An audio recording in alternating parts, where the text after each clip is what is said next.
Alta Profit, assurance vie, retraite, immobilier, le meilleur de l'épargne en ligne depuis plus de 20 ans. Le Conseil en Plus présente Sud Radio, les incontournables de la gestion de patrimoine.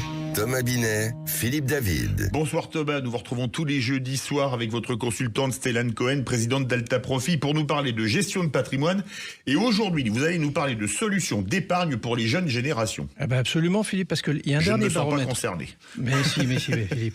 Il y a un dernier baromètre de l'épargne en France qui a été réalisé en 2023 par IFOP pour Alta Profit, qui révélait combien les jeunes générations s'intéressaient de plus en plus tôt à se construire un patrimoine. Alors question de génération et d'époque, les temps seraient plus propices à se prémunir face aux incertitudes futures.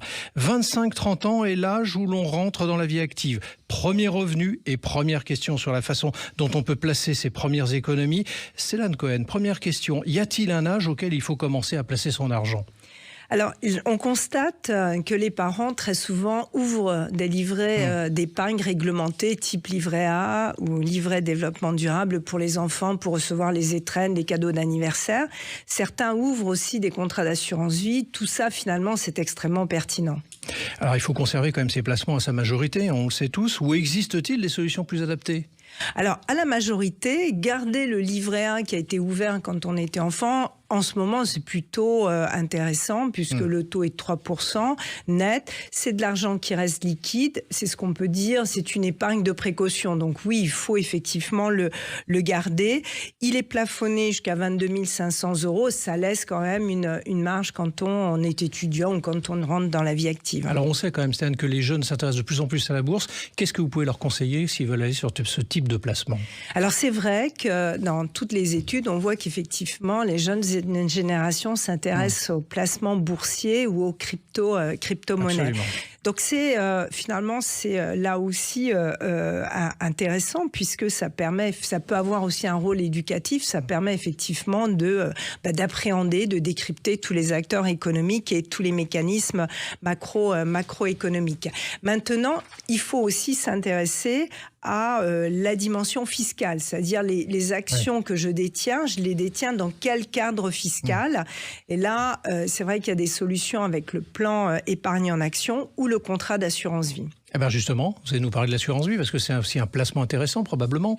Oui, alors on retrouve à l'intérieur du contrat d'assurance vie, on peut y loger donc des actions que de titres du CAC 40 ou des indices européens, mais on peut aussi y trouver d'autres types de placements, des supports immobiliers, des ETF, on peut y trouver aussi des actions de private equity, c'est-à-dire de sociétés non cotées ou des fonds plus traditionnels et enfin du fonds en euros pour ceux qui sont totalement averses au risque parce qu'on peut aussi être jeune et être peu enclin à prendre des risques sur les marchés. Alors tout ça c'est quand même assez technique, avec un jargon, des acronymes. Comment on fait pour s'y retrouver ? Alors, c'est vrai qu'aujourd'hui, sur Internet, on trouve des acteurs, des courtiers qui proposent des solutions, notamment en assurance vie. C'est assez bien, c'est assez pédagogique et didactique, et c'est surtout 100% en ligne. Donc, c'est les solutions qui sont souvent préconisées pour les jeunes générations. Alors, 2-3 idées à 25 ans, que faut-il avoir fait, Stellane ? Alors, à 25 ans, donc, comme on le disait, garder son livret A, c'est une épargne de précaution, c'est liquide, on peut mobiliser cet argent facilement. Ouvrir un compte titre, oui, mais dans le cadre du plan épargne en action, parce que c'est vrai que là, la fiscalité est avantageuse, et un contrat d'assurance vie qu'on va alimenter dans le temps reste aussi extrêmement pertinent. Maintenant, un placement financier, on prend des risques, c'est jamais zéro risque. Faut le rappeler, effectivement. Faut le rappeler. Merci Stellane et Thomas. Nous vous retrouvons jeudi prochain pour un autre numéro d'Oser investir, les incontournables de la gestion de patrimoine. Et on vous retrouve également Thomas dimanche prochain à 9h30. Sud Radio, les incontournables de la gestion de patrimoine. Thomas Binet, Philippe David.